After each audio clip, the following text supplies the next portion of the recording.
ये आप सब समझ जाएं कि कौमों की जिंदगी में कभी कभी एक ऐसा वक्त आता है कि आप अपने मुल्क की तकदीर बदल सकते हैं। अब जरा थोड़ा सा आपने खामोशी से सुनना है कि पाकिस्तान में 75 सालों में ये पहली दफा एक मौका मिला है कि हम अपने मुल्क को हकीकी तौर पे आजाद कर सकें। इसके लिए जिस तरह पाकिस्तान की तहरीक में पाकिस्तान के नौजवानों ने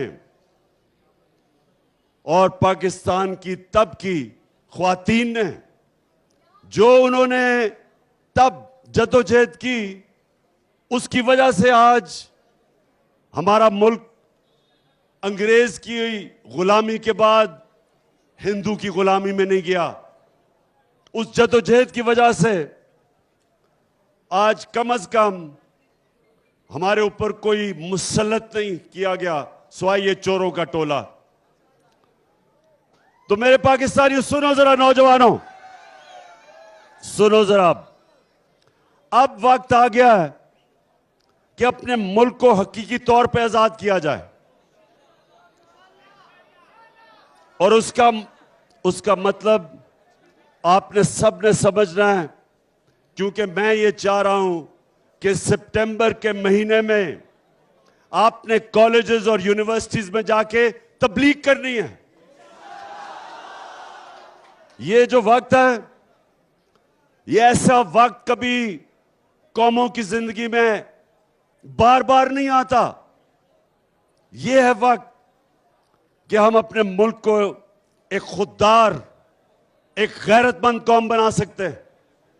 इसके लिए मुझे आप सबकी जरूरत है और मैं चाहता हूं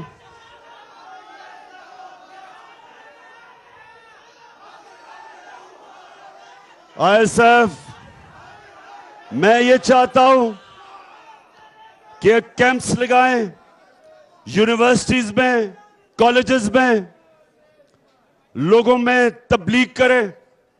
देखें, आजादी की जब आप जद्दोजहद करते हैं, यह सियासत नहीं होती, यह इबादत होती है।